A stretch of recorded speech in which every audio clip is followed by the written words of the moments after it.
So in order for you to resurrect, here it is. Yahweh ben Yahweh said himself that the sting of noon has to be removed. Once the sting of noon is removed, then you are able to start resurrecting. You are able to say, I'm lifting myself up. Huh? Let's go to Daniel. Daniel chapter 12. And we're going to start with verse 2. And then we're going to go to 3. And then we're going to go to 10 and 11. I'll be stopping you here and there as I'm talking to you. So Daniel chapter 12. Because this is all going along with that sleep process. Daniel chapter 12. Verse 3. Verse 2. Let us read. And many of them that sleep in the dust of the earth shall awake. Hold it. Look at that. It said many of them. Which did what? That sleep in the dust. That sleep in the dust. Now in class 5, I taught y'all about the dust. As the class was ending, I told you, I said, I made you in my image when I put my spirit you in you, because dust floats. It moves. It leaves from the surface of the earth, right? It's able to move around. Now here it is. It tells you right here in Daniel chapter 12, verse 2, that and many of them that sleep in the dust of the earth shall awake. How many? Many. Is it a set number? No. So it's many that's going to awake. Keep reading. Some to everlasting life. It's given a limit now. It's excluding now. So they can't tell me that everybody is going to wake to this type of everlasting life. It says some to everlasting life. And what else? And some to shame. Hold it. Some are going to wake to shame. Whew.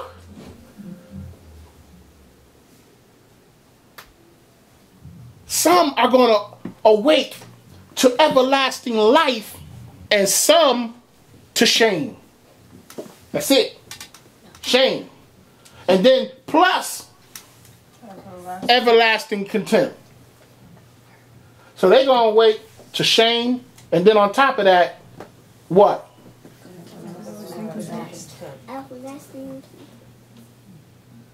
Let's go to contempt just in case. Let's make sure that we're on the right path for understanding contempt. Contempt. The feeling with which a person regards anything considered mean, vile, or worthless. Look at that. Look what they're going to awake to. Feeling that somebody is being mean to them.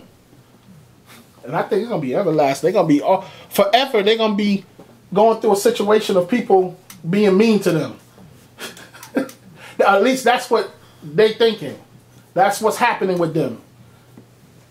Their consideration is all about somebody being mean to them. Huh? What else? Disdain, scorn. Uh-oh. Some scorn stuff going on.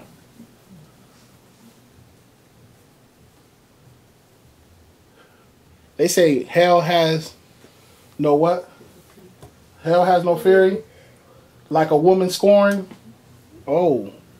And here it is. This some that's going to wake up is going to wake up to this going on for everlasting. Woo! Keep reading. The state of being despised, dishonored. Look, they won't get no honor. They're going to be in a state of being despised, played on, used all the time.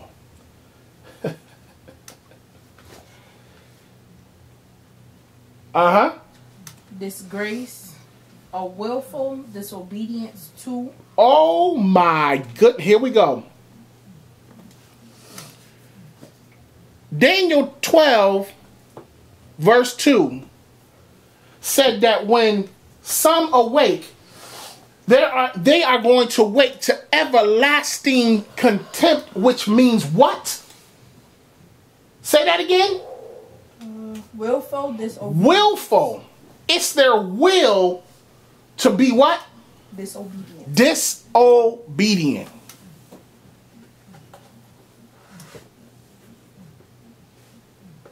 It's their will for this.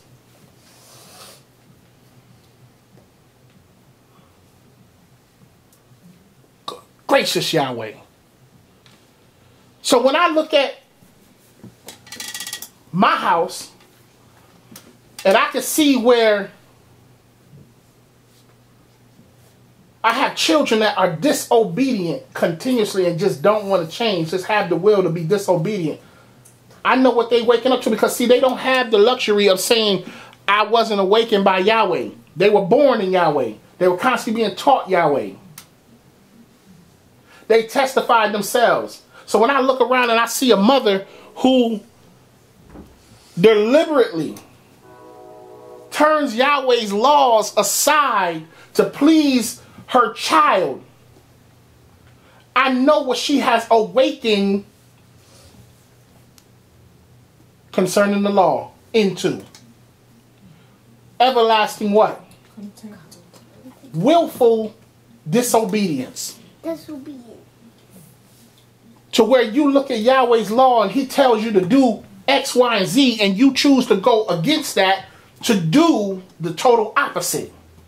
That's willing to disobey who you know gives you what is right. You choose to push it aside and do the total opposite. Keep going. Willful disobedience to or open disrespect. Look at that. Rules, Open disrespect for what? the rules. The rules. This is what some gonna wake up to. Everlasting open disrespect to the rules. For the rules. What's the duty of a Hebrew Israelite man? To live in righteousness. That's his duty. That's the rules. That's the rules for a Hebrew Israelite man to lead in righteousness. What's the duty of a Hebrew Israelite woman? To follow. To follow in righteousness. That's the rules. That's the rules. So when you tell me you know those rules and you heard them, and then you willfully tell me that you want to turn your back on it because you cannot follow,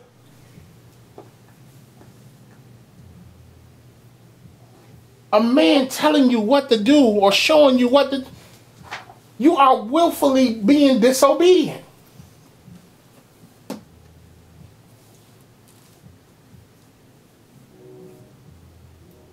Willfully.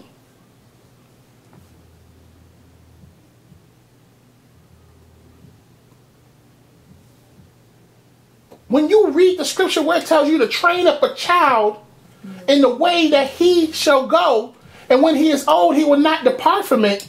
Listen, but you still let the child do what they want to do. After you know the rules of what the scripture said, you willfully let the child do what that child wants to do.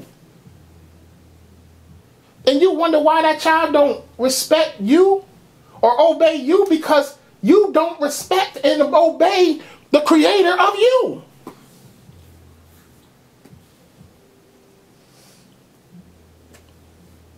And then you can look through your physical life, through your physical appearance, and see how respectful you was and how obedient you was. You can look and see who was the rule followers, or who had to just get it once and then they say, hey, I'm following the rules. That's it for me. Orale, I got it. I got it, F.A. I got it. No more breaking rules for me, F.A. I got it.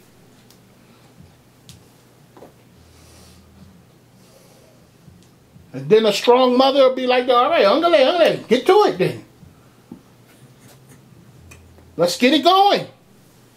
I mean, it's something when a mother will let go of the law of Yahweh, or even forget everything that Yahweh said is the way not to do. She go ahead and do it because she wants to keep the love of her child, or keep the love of her child that's being disobedient.